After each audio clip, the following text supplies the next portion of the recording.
आज आम देखा षष्ठ श्रेणी विज्ञान बहिर जीव जगत वायुर गुरुत्व जोटा कि सप्तदश अध्याय रही ना कि पाठ ना कौन जीव जगत वायुर गुरुत्व। ठीक तुम सब देखि गचर पत्र केवे जोर जोर केवे धीरे धीरे सब हलुथ मांकड़ डेइले गचर पत्र हलुव देखिछ कि ना नहीं कि आम एमती भी देखी था बेले बेले मांकड़ फांकड़ कहीं नथिबे किंतु गचर पत्र हलुव किए देखिच गचर पत्र हलुव फादड़िक कि मांकड़ नथिबे कि चढ़ेटी हेले बस नथिबो देखिछ सब वेरी गुड हाथ पका ताले केमिति से पत्रटा हलुची पवन चुक हलुच नहीं कि अच्छा पवन देखिछ तुम मैंने सब किए भी देखिन केमती आखि से देखा जाऊ ना नहीं कि जदि हम पवन को देखी पारि था ताले आम आखि आगे खाली पवन देखा था आ किसी देखा जाता नहीं बुझीपारस ना बुझीपार ना हाँ ठीक अच्छे तो आम देखीचु गछ पत्र बेले बेले जोर हलुव मांकड़ तो केत हलुव ठीक अच्छे कि बेले बेले ऑटोमेटिक हलुव से हूँ पवन हल दूव नहीं कि पवन कौन गोटे वायुर स्रोत नहीं कि वायु जो गति कर पवन बोली कहूँ बुझा पड़े पवन कौन जिते गोटे वायुर स्रोत हुए जमी नदी जमी पा जाऊ डंगा भसले भासिकी पलाऊ किए ठेलाऊ से डंगा को वायु हाँ कि नहीं पानी ठीक जल हाँ कि नहीं डंगा भासु से जल जोग तो ठीक सेमती जो गचर पत्र हलुचे बेले बेले आम जाऊँ आम सार्ट उड़ी पलाऊ लुगापटा सुखे से उड़ी पलि कड़े तले पड़ी आउ थे गंधिया होता आउ थे मम्मी नहीं धोइबे केड़े कथा है एडे सुंदर नुआ ड्रेसटा सफा कर रखी थे तले पड़ी गंधिया केमती उड़िला से पवन रे ना नहीं ताहले जीव जगत वायुर सब कौन कौन गुरुत्व रही आज आम देखा समस्या पूरा आंगर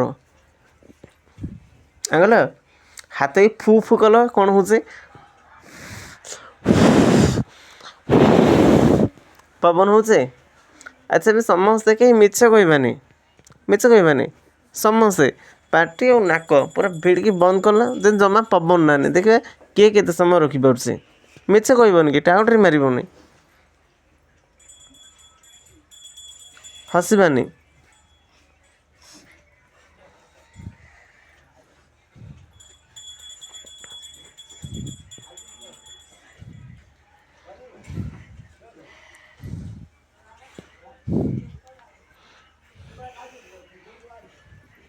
ताले आम भी जानीपारे जे आम रखिपार ना नहीं कि आम पवन दरकार जमी गाड़ी की जमी कौन तेल पकड़े जमी जीव से आम ये गोटे प्रकार सुविधा पवन दरकार हाँ कि नहीं आम पवन नहीं जाऊँ अधे छाड़ दूसु नहीं जाऊँ अधे छाड़ दूसु ये गोटे प्रकार गोटे कम चलती आम जान ना कमटा चलती हाँ कि नहीं धड़ धड़ धड़ धड़ कहीं 5 थन नेबाणीबा कर तो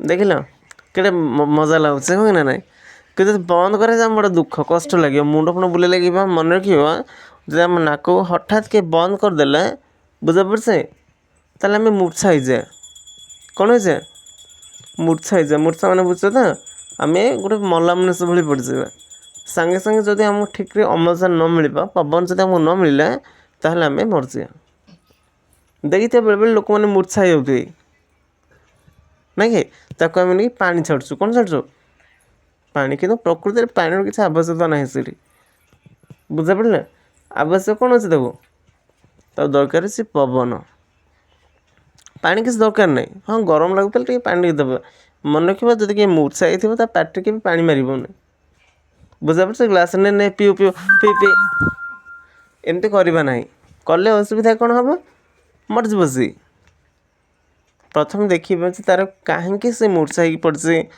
मेन हूँ मूर्छा मूल कारण हूँ जिते बड़े आम पवन ठीक आम जापर ना है अम्लजान अत्यधिक जिते बड़े आम अभाव पड़े मूर्छा हो जाए बुझा पड़े तेणु आम हठात कि मूर्छा थे तो पानी नहीं ग्लास पीदे पीदे पीदे गुट पीदे ये पीबानी हाँ ତାକୁ ଗରମ ଲାଗୁଛି କ'ଣ ଲାଗୁଥିବ ବୋଲେ ଗୁମ ଗୁମ ଲାଗି କ'ଣ ଗୋଟେ ବୁଲେଇ ଝାଙ୍କି ଲାଗିଲା ଭଳି ଲାଗିଥିବ ତା ମୁହଁକୁ ଟିକେ ଛାଡ଼ି ଦେଇପାରିବ ଠିକ୍ ଅଛି କିନ୍ତୁ କେ ପିଆଇବନି ତାକୁ ବୁଝିପାରିଲେ।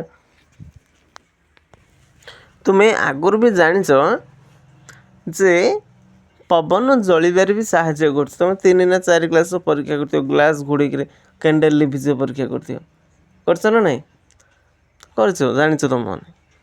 ତ ଦହନ ପ୍ରକ୍ରିୟା ବା ଜଳିବା ପ୍ରକ୍ରିୟା ପାଇଁ ବୋଲି ବି ଅମ୍ଳଜାନ ଗ୍ୟାସ୍ ଦରକାର ପଡ଼ୁଛି ଜାଣିଛ କି ନା ନାହିଁ। ଠିକ୍ ଶୁଣ ଆମେ ଯେଉଁ ଖାଦ୍ୟ ସବୁ ଖାଉ ସେଇ ଖାଦ୍ୟ ଗୁଡ଼ିକ ହଜମ ହୁଏ ହଁ କି ନା ନାହିଁ। ଦେଖିଛ ସବୁ ଖାଦ୍ୟ ହଜମ ହେବାର ଦେଖିନାହ କିନ୍ତୁ ତମେ ଜାଣିଛ ଯେ ଆମେ ଯେତିକି ରାତିରେ ଭାତ ତରକାରୀ ସବୁ ଖାଇଥାଏ ସକାଳକୁ ଯଦି ଆମେ ଖୋଜିବା ଆମ ପେଟ ଭିତରେ ସେ ଭାତ ତରକାରୀ ଆଉ ନଥିବ ସେ ଗୋଟେ ନୂଆ ଆଇଟମ୍ଟେ ତିଆରି ହେଇଥିବ ଆଉ କଂସାଟା ଟିକେ ରଖିବାକୁ ଦରକାର ନାହିଁ। ଠିକ୍ ହଉ କଥା ହେଲା ଇଏ ହଉ ମନ ଦେଇକି ଶୁଣ ହସିବାନି ବେଶୀ ହସି ଦେଲଣି ପାଟି ହାତ ଦିଅ ସବୁ 1 2 1 3 ଗଲେ କିନ୍ତୁ ବସି ଜାଣିଛ ନା 3 ଗଲେ ସିଧା ବସି ପଡ଼ିଆ। ହଉ ଠିକ୍ ଦେଖ ଆମେ ଜାଣିଛନ୍ତି ଯେ ଅମ୍ଳଜାନ ଗ୍ୟାସ୍ ଦହନରେ ବା ଜଳିବାରେ ସାହାଯ୍ୟ କରିଥାଏ। ମନେକ ଆମେ ଯେଉଁ ସବୁ ଖାଦ୍ୟ ଗୁଡ଼ିକ ଖାଉ ସେ ଖାଦ୍ୟର କାମ କ'ଣ ରହିଛି ମନ ଦେଇକି ଶୁଣିବେ। ଆମେ ଯେଉଁ ଖାଦ୍ୟ ଖାଉଛୁ ଖାଦ୍ୟ ଖାଇଲେ କ'ଣ ହେଉଛି ଜାଣିବାକୁ ଇଚ୍ଛା ହେଉଛି ନା ନାହିଁ। ଆମେ ତ ଖାଦ୍ୟ ଖାଉଛୁ ହେଲେ ସେ ଖାଦ୍ୟ ଖାଇଲେ କ'ଣ ହେଉଛି ଦେଖ ତୁମେ ହାତ ଟେକୁନି ସବୁ ମୁଠା କର ହାତ ଗୋଟେ ଦୁମ୍ କରି ପିଠ ତଳୁ ଗୋଟେ ପିଠ ଏବେ 3ଟା ଧଡ଼ ପିଠ। ଆଚ୍ଛା ଦେଖ ଏବେ ତୁମେ ପୁରା ଜୋର କରି ପିଟି ପାରୁଛ ହଁ କି ନା ନାହିଁ। ଯଦି ଜଣ ପିଠି ଆଉ ଜଣ ପିଠ କଲେ ଆହୁରି ଦୂର ଦୂର ବାଜିବ ନାଇଁ ରେ ହେଇଯାଉ ଗୋଟେ ଗୋଟେ ଗୋଟେ 2ଟା ନାହିଁ ଗୋଟେ ହେଇଗଲା। ଶୁଣ ବସ ଦେଖ ବସ। ଆଚ୍ଛା ତମେ ବି ଧରିବେ ତମେ 2 ଦିନ ଯାଏଁ ଖାଇନ ପୁରା ଜୋରରେ ଭୋକ ଉପାସ ଯେମିତି ପିଟା ପିଟି ହୁଅ ତଳ ପିଟା କଲେ ପିଟି ପାରିବେ କି ପିଟି ପାରିବ ନାହିଁ କାରଣ ଆମ ପାଖରେ ଶକ୍ତି ନଥିବ ବୁଝିପାରୁଛେ। ମନେ ରଖିବ ଆମେ ଯେଉଁ ଖାଦ୍ୟ ଖାଉ ସେଇ ଖାଦ୍ୟରୁ କ'ଣ ହୁଏ କହିଲେ ଯେତିକି ସବୁ ଅଦରକାରୀ ଖଦଡ଼ା ଅଂଶ ଗୁଡ଼ିକ ତ ସବୁ କ'ଣ ହୁଏ ଝାଡ଼ା ଆକାରରେ ବାହାରକୁ ପଳାଇଯାଏ ଲେଟ୍ରିନ୍ ଟାଙ୍କି। କିନ୍ତୁ ଯେଉଁଟା ଖାଦ୍ୟର ସାର ଥାଏ ସାର ମାନେ କ'ଣ ଯେଉଁଟା ଦରକାରୀ ଅଂଶ ଗୁଡ଼ିକ ଆମ ଦରକାରୀ ଅଂଶ ଗୁଡ଼ିକ ଯାହା ରହିଛି ଖାଦ୍ୟରେ ସେଗୁଡ଼ିକ ସବୁ କ'ଣ ହୁଏ ନା ସେଗୁଡ଼ିକ ସବୁ ରକ୍ତ ମିଶିକି ଶୋଷି ହେଇକି ସେ ଆମକୁ ଶକ୍ତି ଯୋଗାଇଥାଏ ବୁଝିପାରିଲେ। ତ କଥା ହେଲା ଖାଦ୍ୟର ଦହନ ହେଲେ ଖାଦ୍ୟର ଦହନ ମାନେ ଖାଦ୍ୟ ହେଉଛି ଗୋଟେ ଜଳିବା ପ୍ରକ୍ରିୟା। ଯେମିତି ଆମେ କୌଣସି ଜିନିଷକୁ ଜଳେଇଲେ ଯେମିତି ଶକ୍ତି ବାହାରିବ ତାପ ଶକ୍ତି ଆଲୋକ ଶକ୍ତି ବାହାରିବ। କାଠକୁ ଜଳେଇବା ଆଲୋକ ଶକ୍ତି ବାହାରିବ କି ନାହିଁ କାଠକୁ ଜଳେଇଲେ ଆଲୋକ ଶକ୍ତି ବାହାରିବନି ଆଲୋକ ବାହାରିବନି କାଠକୁ ଜଳେଇଲେ ଆଲୋକ ହେବନି ହେବ ଆଲୋକ ଶକ୍ତି ବାହାରିବ ହଁ ନା। ସେମିତି ଆମର ଯେଉଁ ଖାଦ୍ୟ ଯେଉଁ ହଜମ ହୁଏ ଖାଦ୍ୟ ହଜମ ହେଲେ ଶକ୍ତି ବାହାରେ ତାକୁ ଆମେ କହୁ ରାସାୟନିକ ଶକ୍ତି। କି ଶକ୍ତି ଖାଦ୍ୟ ହଜମ ହେଲେ ଯେଉଁ ଶକ୍ତି ବାହାରେ ସେଟା କି ଶକ୍ତି ରାସାୟନିକ ଶକ୍ତି। ସେ ରାସାୟନିକ ଶକ୍ତି ଆମର ମାଂସପେଶୀ ଶକ୍ତିରେ ପରିଣତ ହୁଏ। ଆମ ମାଂସପେଶୀ ଗୁଡ଼ିକୁ ସବୁ ଷ୍ଟ୍ରଙ୍ଗ କରେ ସେ ତାକତ ଦେଖେଇବା ଆମେ ତାପରେ ଖାଇସାରିଲେ ନା ନ ଖାଇକି ତାକତ ଦେଖେଇ ପାରିବା ଖାଇଲେ ହିଁ ଦେଖେଇ ପାରିବ ବୁଝାପଡ଼ୁଛି। ତ କଥା ହେଲା ଏଇ ଖାଦ୍ୟ ହଜମ ହେବା ପାଇଁ ବୋଲି ବୁଝାପଡ଼ୁଛି ଖାଦ୍ୟ ହଜମ ହେବା ପାଇଁ ବୋଲି ଆମେ ବହୁତ ଗୁଡ଼ିଏ କ'ଣ କରୁଛୁ କହିଲେ ଯନ୍ତ୍ରପାତି ସବୁ ଲାଗିଛି ପେଟରୁ ପୁରା ଖାଦ୍ୟ ଆରମ୍ଭ ହୁଏ ହଜମ ହେବା ପ୍ରକ୍ରିୟା ପାଟିରୁ ବୁଝାପଡ଼ୁଛି। ପାଟିରୁ ଆରମ୍ଭ ହେଇ ହେଇ ହେଇ ହେଇ ସେ କ୍ଷୁଦ୍ରାନ୍ତରେ ସରିଥାଏ ବୁଝାପଡ଼ୁଛି। କ୍ଷୁଦ୍ରାନ୍ତ ପରେ ବୃହଦନ୍ତ ତାପରେ ମଳଦ୍ୱାର ଦେଇକି ସେ ବାହାରକୁ ପଳେଇ ଆସେ ବୁଝାପଡ଼ୁଛି। ତ ଏଇ ଯେଉଁ ସମୟରେ ଖାଦ୍ୟ ହଜମ ହେଲା ପରେ ଯେଉଁ ଶକ୍ତି ଯେଉଁ ତିଆରି ହୁଏ ଶକ୍ତି ବାହାରେ ସେ ଶକ୍ତି ବାହାରିଲେ ହିଁ ଆମେ କୌଣସି କାମ କରିପାରିବା। ଯଦି ଖାଦ୍ୟରୁ ଶକ୍ତି ବାହାରିବ ନାହିଁ ତାହେଲେ ଆମେ କାମ କରିପାରିବା ନାହିଁ। ଦେଖିଥିବ ବେଳେବେଳେ ଆମେ ବହୁତ ଗୁଡ଼ିଏ ଖେଳ ବୁଲା କରି ପଳେଇ ଆସିଲେ आम भोक लगे जोर जोर तापर हम खाईदे पूरा आराम लगे कि शांति जाइए को पहाड़ ऊपर खुंटेश्वरी फुंटेश्वरी से घंटेश्वरी कुआड़ गोटे जुआड़ जो पहाड़ ऊपर जाइए डिया डिं कर बुलाबुली कर पड़े तौक हाली तापर कौन भात गंडे तरकारी गंडे कौन टे खाईदे आम बल पड़े संगे किना हाँ कि ना तो आम यू जापार जे खाद्य आम पूरा निहाती दरकार यही कम बोली जो आम पढ़ु जीव जगत वायुर दरकार खाद्य खाली खाइले हेनी तुम नाक पाटी बंद करदे खाई सारापर हम कि किसी शक्ति आसबनी आम घंटाटे जे न खाई रही पार एबे तो मो मम्मी कहे तो 2 घंटा खाइबू देनी जा हाँ मम्मी न दे मुझे खाई ना 3 घंटे खाइल कम कह भोक उपास आमर कौन गोटे कि व्रत चलसी सुदशा व्रत कि गुरुवार पूजा ना नहीं कि संक्रांति लोड़ा पुनी गोटे चलसी मम्मी गाध पाद होकर पूरा रेडी रुड़ा कचा फचा मारिक ना कौन भल लुगा पिंधिक आसिक रंधारंधि कला आसिक 12टा घंटे जाइए आम रोच उपवास ना नहीं किंतु पवन देवता जदि कहे ए मोर आज उपवास मत किए खाया हनी अधनाटे जाए खाया नहीं रही आम किए बंची पारे हाथ कथा अधनाटे जाए पवन व्यवहार न करके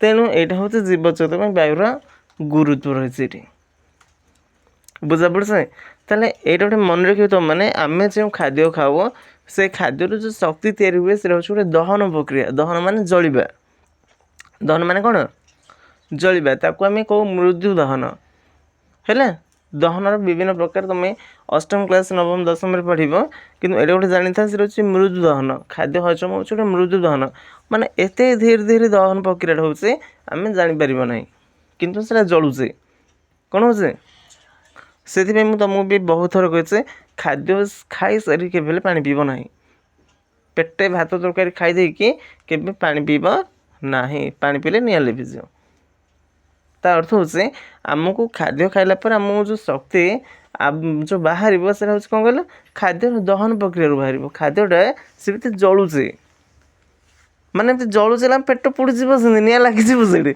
सेमती नुह कितु से जलुचे माने अति धीरे धीरे जलुचे जेन देख तुम हाथ हाथ पूरा जोर भी घषा टे आरंभ कर घसा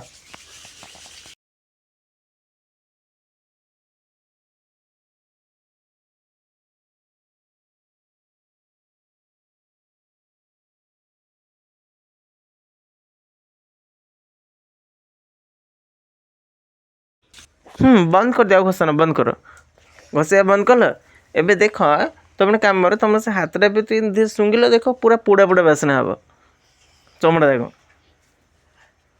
हो पोड़ा पोड़ा बासना हो जमी माने मांस को पोड़े जमीक गोटे बासना आसो सेमती ता अर्थ हो सुंगिल तो सब सुंगिक जापर कि पोड़ुचे हाँ कि ना नहीं पकई दियो हाथ रख बस भल तो कथा है से पोड़ा आम से घस आमर ऊपर जो चमड़ा जा थाए से हाल्कार पोड़ी जाए बुझा पड़े केमी पोड़े ना घर्षण रू ताप शक्ति बाहरी से जी ताप बाहर से गुड़िया सब धीरे धीरे पोड़ा आरंभ कर बहु समय लगातार घसिया घसिया घसिया घसिया आद्य मनुष्य मैंने काठ गंडे घसी घसी निआ बाहर से आम हाथ दिटा जलिज परीक्षा कर किए हाँ कर हाथ दिटा जल जलुचे ना मुझे करी ताले ये आम करें तुम घर जा कर बाबा मम्मी पड़ला निआ लिभेबे कि तुमको डाक अलग कथा ये आम मारिक बाड़ी पकई मास्टर सब आम पिला हाथ पुड़चे कहे बुझ कि ना नहीं तो कौन जान जलिबा प्रक्रियाटा एमती धीरे धीरे भी होता है जमी आम जापर कि से जलुव ताकू कहते मृत्यु दहन कौन कहते मृत्यु दहन बुझा पड़े से मृत्यु माने पूरा धीरे आम जना पड़ना कि तेणु ये आमको वायु दरकार पड़े जीव मान वायु यहाँ हूँ गोटे दरकार सेमती तुम जानी आलोक विश्लेषण प्रक्रिया भी वायु दरकार पड़े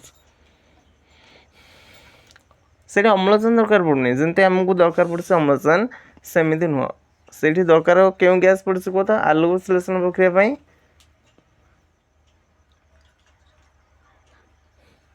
आलोक श्लेषण प्रक्रिया बोली क्यों गैस दरकार पड़े अंगारकाम्ल गैस को गैस अंगारकाम्ल गैस ठीक उल्टा गैसटा आम जो गैस नौ से अम्लजान गैस छाड़ू अंगारकाम्ल गैस आम छाड़ू कौन अंगारकाम्ल गैस तार तो से आम जो अम्लजान गैस नेले से व्यवहार होला पर से कार्बन डाइऑक्साइड बा अंगारकाम्ल गैस आकार आम नाक दिगरे बाहर को भूस भूस भूस है बुझला बाहर किंतु जो सबुज उद्भिद सी जिते आलोक संश्लेषण करे बा खाद्य तैयारी करें खाद्य को से तैयारी जिते करे जो आम पढ़ीचु माटी तलु जल माटी तलु कौन से जल वायुमंडल अंगारकाम्ल गैस नब माटी तलु कौन हम जल वायुमंडल अंगारकाम्ल गैस सूर्य ठारू आलोक सूर्य ठारू आलोक है जो पत्र रही सबुज कणिका बा हरित लवक कौच जो खरा पड़े से तार खाद्य तैयारी प्रक्रिया आरंभ हम ताको आम कहूँ आलोक संश्लेषण प्रक्रिया बुझल आलोक संश्लेषण कौन सबुज उद्भिद माने जो ग्रीन कलर सब प्लांट देखुच गछ माने जो ग्रीन कलर पत्र गुड़िया देखुच है ना से तार खाद्य तैयारी करी किए गछ कौन कौन दरकार जल माटी तलु जल वायुमंडल अंगारकाम्ल गैस सूर्य ठारू आलोक सूर्य ठारू आलोक एवं तार जो रही जो पत्र हरित सबुज कणिका जो आम कौन सबुज कणा बा हरित लवक जो रही से खाद्य तैयारी करते बुझा पड़े तो से मत वायु दरकार अंगारकाम्ल भी गोटे वायु ना वायु हूँ बहु गुड़े गैस मिश्रण बुझा पड़े आम सरबत कहले बुझे लेंबू टे पड़थ चीनी टे पड़थ आउ कौन सब पड़थ तुम निजे निजे कही चल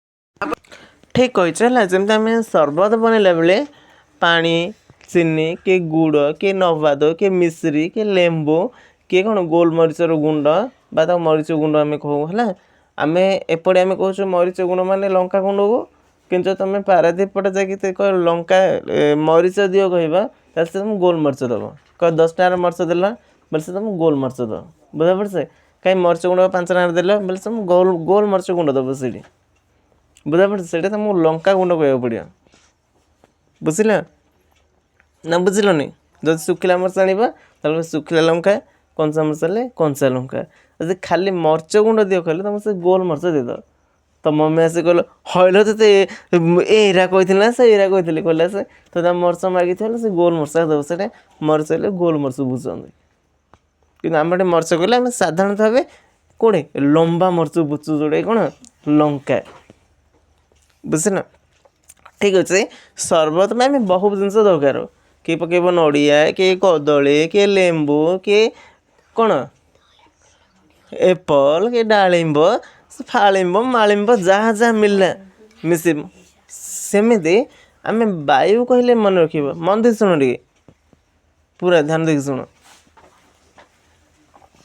जदि आम वायु कथा कहवा सेमती वायु हूँ बहुत गुड़े गैसीय पदार्थर मिश्रण तार गैसीय थी कठिन भी थी बुझा पड़े वायु हूँ गोटे मिक्सचर जमी आम मिक्सचर खाऊ दुकान जाइए मिक्सचर 10 टଙ୍କା खाई दौचु तापर कौन कर छाड़ तो जमीती मिक्सचर कहले आम बुझु विभिन्न प्रकार बादाम मंजनी मिसब सेउटे मिसब तापर कौन मिस छोटिया छोटिया पापड़ भाया कौन कौन गुंड गुंड सब मिसाई थी मका चुस टे मिसाई थी मरचुंड टे मिसाई लुण टे मिसाई कौन कौन मिसाई दो सेमती जदि आम वायु कथा कहवा मन दे शुण वायु कथा कहले आम बुझे से बहुत गुड़े गैसीय पदार्थ कठिन पदार्थ एमती तरल पदार्थ मिश्रण ना से ये जो वायु देखुच खाली गैस नुह से वायु केवल गैस नुह देख ବାୟୁରେ ବିଭିନ୍ନ ପ୍ରକାର ଗ୍ୟାସ୍ ରହୁଛି।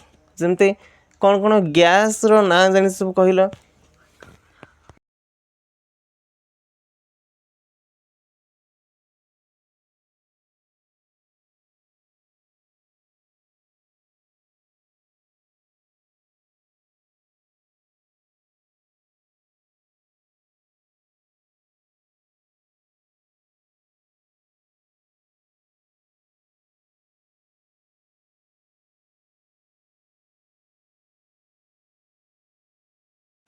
देख विभिन्न प्रकार गैस मुझे मन दे शुण है विभिन्न प्रकार गैस रही जमती आम जाचु केतटा सहज गैस अम्लजान गैस जबक्षारजान गैस है अम्लजान को कहूँ आम ऑक्सीजन कौन कहूँ ऑक्सीजन सेमती जबक्षारजान को कहूँ नाइट्रोजन जबक्षारजान को कहूँ नाइट्रोजन सेमती आहरी कौन अंगारकाम्ल गैस कहूँ कार्बन डाइऑक्साइड गैस अंगारकाम्ल कहूँ कार्बन डाइऑक्साइड गैस है सेमती आहरी केते गुडी गैस मन रख जमते अम्लजान बा ऑक्सीजन है सेमती बहुत गुडी गैस होता हाइड्रोजन बा उजान helium neon argon krypton जेनन रेडन carbon monoxide एमती विभिन्न प्रकार सब गैस रही यही सब हूँ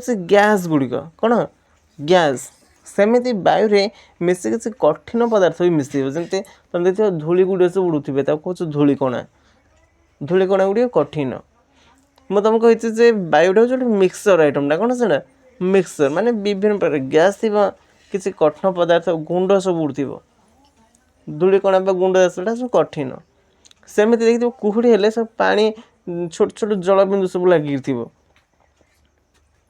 कुहुड़ी समय तुम बाहर बुलूब देखिए तुम चुटी जाए सब पानी हो देख ना तार तो सेगुड़ा भी बायुरे रोचे ना नहीं तेणु वायु कहले आम एमती कौन से गोटे निर्दिष्ट गैस बुझा ना वायु हूँ गोटे मिक्सचर मिक्सचर माने कौन मिक्सचर नुह से मिक्सचर माने मिश्रण बुझा पड़े तो वायु हूँ गोटे मिश्रण से कठिन पदार्थ माने कौन धूलिकणा एमती विभिन्न प्रकार गुंड गुंड मिसब तापर जो धर आम देखा जी को कल कारखाना कंपानी गुड़ जाइए तुला कंपानी से छोटे छोटे तुला सब उड़ुव वायुरे बुझा पड़े जब आम काच फैक्ट्री पाक जा कटाकटी कौन चलती से काच गुंड भी किसी मिस जाइए वायुरे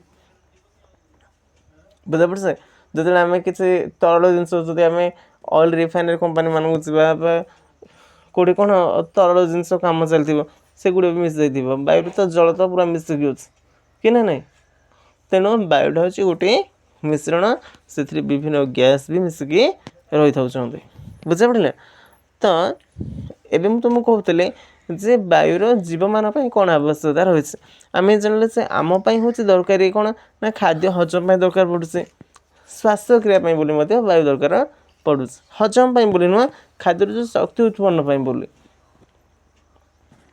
खाद्यर शक्ति बाहर बोली वायुर दरकार रही है बुझा पड़े अम्लजान गैस जोटा कि सेमती आम श्वासक्रिया कर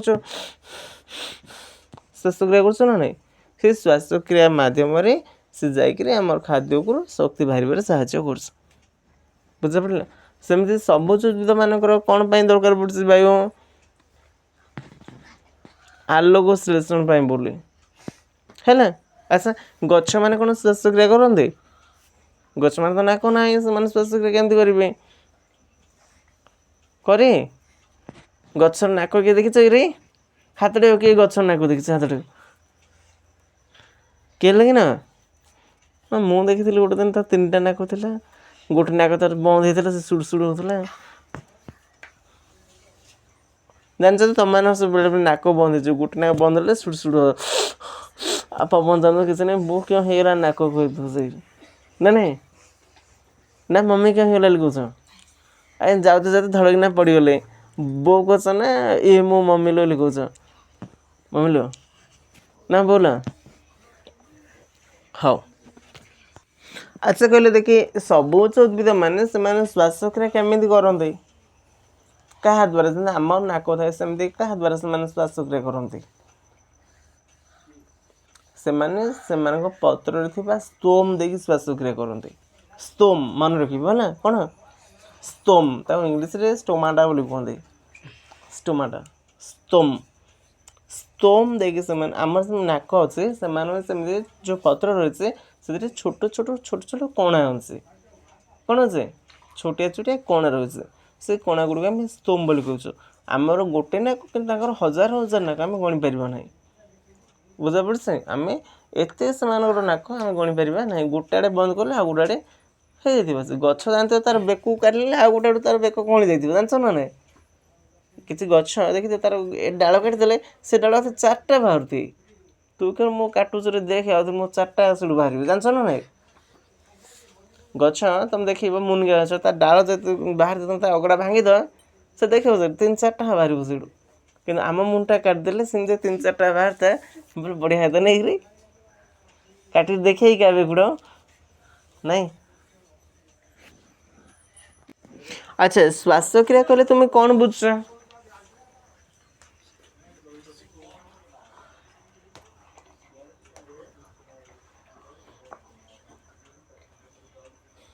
ମନେ ରଖ, ଅମ୍ଳଜାନର ଗ୍ରହଣ ଏବଂ ଅଙ୍ଗାରକାମ୍ଳର ତ୍ୟାଗ ପ୍ରକ୍ରିୟାକୁ ଆମେ ଶ୍ୱାସକ୍ରିୟା ବୋଲି କହୁଛୁ। ଆମେ ନେଉଛୁ ଛାଡ଼ୁଛୁ, ନେଉଛୁ ଛାଡ଼ୁଛୁ, ଏ ନେବାକୁ ଛାଡ଼ିବା ପ୍ରକ୍ରିୟାଟା, ଅମ୍ଳଜାନ ନେଇକି ଅଙ୍ଗାରକାମ୍ଳ ଆମେ ଛାଡ଼ୁଛୁ, ଏଇ ଯେଉଁ ପ୍ରକ୍ରିୟାଟା ନାଁ ହେଉଛି ଶ୍ୱାସକ୍ରିୟା। ତାର ନେବାଟା ନାଁ କ'ଣ କହୁଛ? ନେଲେ ନିଶ୍ୱାସ, ଛାଡ଼ିଲେ ପ୍ରଶ୍ୱାସ, ହଁ କି ନାହିଁ? ନିଶ୍ୱାସ ନେଉଛୁ କି ଆମେ? କାହିଁକି ନିଶ୍ୱାସ ନେଉଛ ହାତ ଟିକେ ମରିଗଲେ ସବୁ ନିଶ୍ୱାସ ନେଉନ, କ'ଣ ନେଉଛ ରେ? ହଁ, କିଏ ହେଲେ ନିଶ୍ୱାସ ନେଇପାରୁନା? ସିଏ ହେଲେ ମରିଗଲେ ନା କ'ଣ? ନିଶ୍ୱାସ ନେଇପାରୁନା? ନେଇପାରୁଛ କି ନା ନାହିଁ?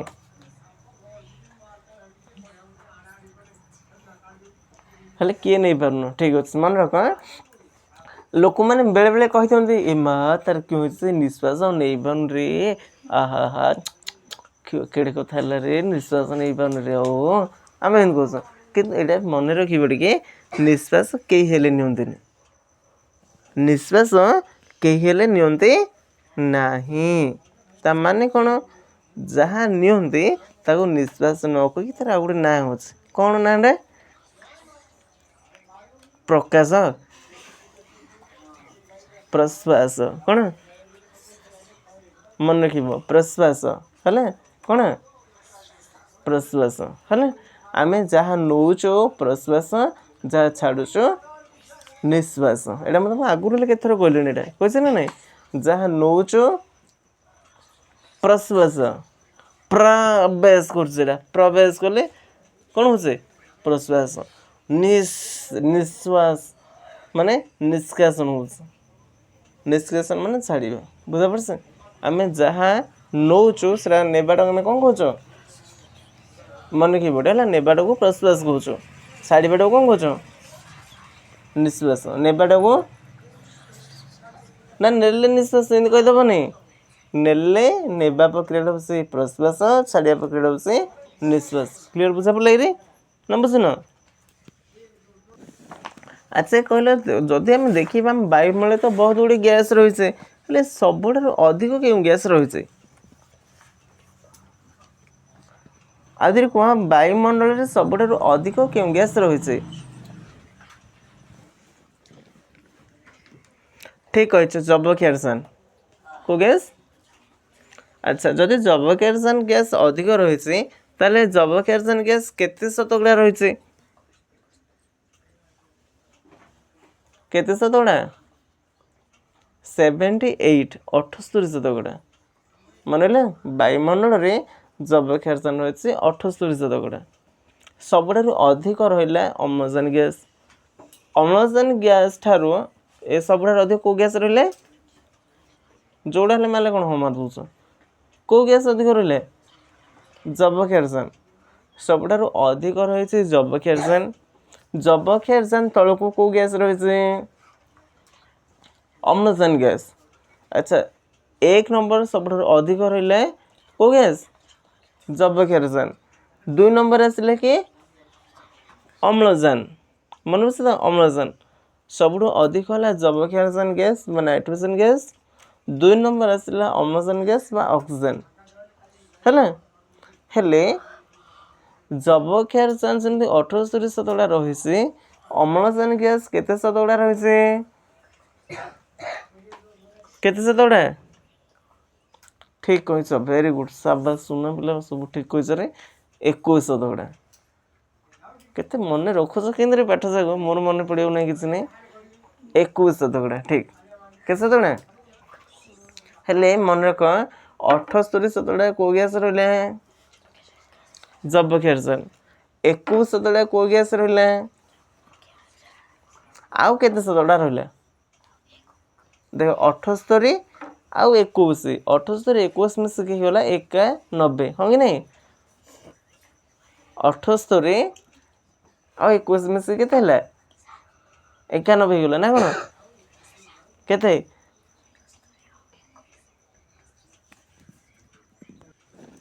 ठीक कही 99 शतकड़ा होगा है 99 बाय 99% होगा 99 शतकड़ा बा 99% होगा आउ जो बाकी जो 1% जो गैस रहा आ बाकी दुनिया जहाँ गैस अच्छे सब जगह गैस मिसिक 1% बुझा पड़े तो जी गैस अच्छे 100 भाग करदे लेकिन वायु को 100 गड़ी करदे जो वायु अच्छे कि नहीं सब जगह 100 भाग करदे 78 भाग रहीगला कौन जबक्षारजान गैस 21 भाग रहीगला अम्लजान ए दुटा का पूरा फुल होगा आउ जो बाकी अल्प रहा 1% जो रहा से अन्य सब गैस मिसिक रही बुझा पड़े ताले भी कहता वायुमंडल जो देखा जबक्षारजान गैस अधिक थी ना अंगारकाम्ल गैस अधिक थी को गैस ठीक कही जबक्षारजान मुझे तुम आगुरी कही दुनिया सबुठ अधिक गैस दुनिया नुह तो आम देखा आमर ये वायुमंडल आम पृथ्वी वायुमंडल दुनिया कथा कहले से कुआड़े गोटे को ग्रह नक्षत्र कथा आम जान ना आम आमर पृथ्वी वायुमंडल कथा कौच बुझा पड़े विश्व ब्रह्मांड पृथ्वी अलग जिनस विश्व ब्रह्मांड रे कहीदेले मैंने से कुआड़े आउ गोटे को ग्रह नक्षत्र तारका आउ कौन गोटे थी सियाड़ कथा बुझे सियाड़े हम बुझेनि एवं आम पढ़ुँ केवल पृथ्वी विषय कथा है जो पृथ्वी चारिपटे जो वायुमंडल घेरी रही से सबुठ अधिक गैस रही जबक्षारजान गैस है तापर रही अम्लजान गैस 21 शतकड़ा आउ बाकी जो 1 शतकड़ा रहा अन्य गैस गुड़ी सब रही अच्छा को गैस एमती रही निआ लिभेबार साहाय्य कर आउ थे कहला ठीक कही अंगारकाम्ल गैस मन रखा निआ लिभेबा को साहाय्य कर अंगारकाम्ल गैस किंतु निआ जलैबार किए साहाय्य कर अम्लजान गैस मुझे तुमको कही अम्लजान गैस और अंगारकाम्ल गैस ए दुटा दी भाई बाड़ा बाड़ी होती क्या किए पड़ा को नहीं बुझा पड़े तो दी भाई भिन्न होती क्या किए पड़ना कि ना तमें आ बुद्धिटा ता बुद्धिटा टे अलग उल्टाटा यहाँ जलैले से लिभे दूथ यही श्वासक्रिया दरकार से बाहर थो यही आलोचना प्रक्रिया दरकार से बाहर थो से बुझा पड़े तेणु दुटा हूँ उल्टा गैस मैंने गुणटा टे अलग टी कहीं पूरा उल्टा था ये आगु आगु जागल से पछु पछु जाऊ बुझा पड़े तार अर्थ टे भलसे मन दे शुणा जदि वायुमंडल रे अंगारकाम्ल गैस किसी न था निआ लिभंता ना पृथ्वी तापमात्रा बहुत ठंडा हो जाता बुझा पड़े बहुत ठंडा होता खाली बर्फ हो जाता तेणु अंगारकाम्ल गैस कम रही कि आम दरकार बोली है ना गछ मान श्वास से आलोक संश्लेषण प्रक्रिया करें खाद्य तैयारी पारि न था बुझा पड़े तेणु अंगारकाम्ल गैस दरकार रही बुझा पड़े अच्छा तुम जाच चूर्ण को जब लिपि थे से किस समय से धला हो ना कला कला हो ना नहीं कि अंगार घस दे बोले मु अंगार कथा कहनी मु तुमको कही चूर्ण चूर्ण धला हो ना कि अच्छा चूर्ण को धला कर किए साहाय्य कर ब्रश आउ लिपाली ହଁ କି ନା ନାହିଁ? ଚୂନ ପାଣିକି ଧଳା କରିବାରେ କେଉଁ ଗ୍ୟାସ୍ ସାହାଯ୍ୟ କରୁଛି କୁହ?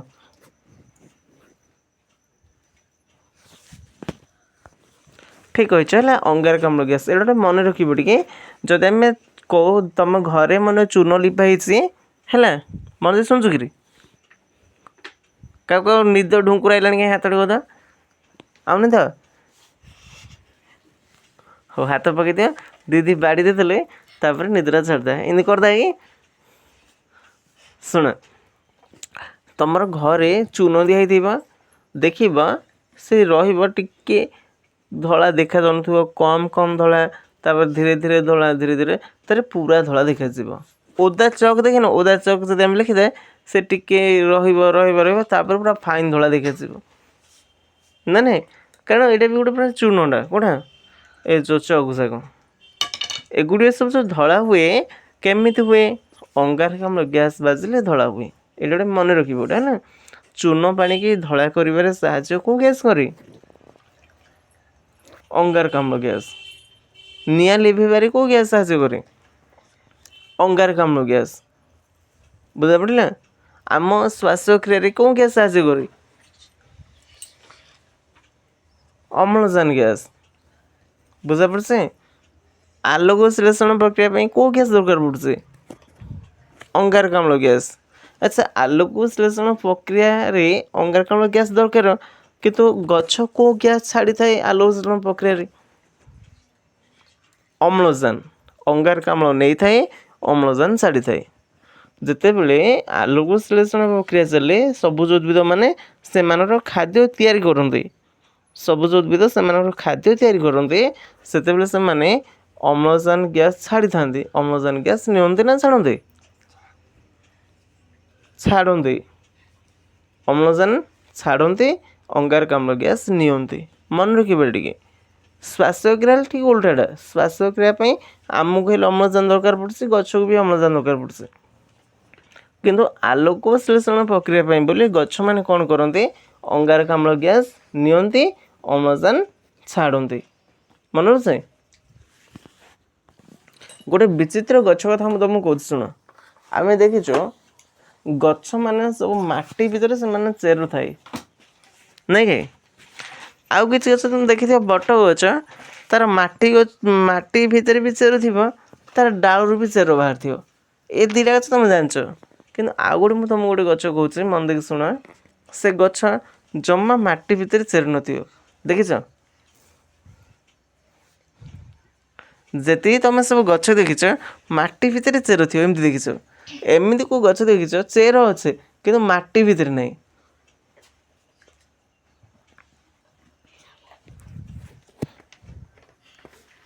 ମକା ଗଛର ଠିକ୍।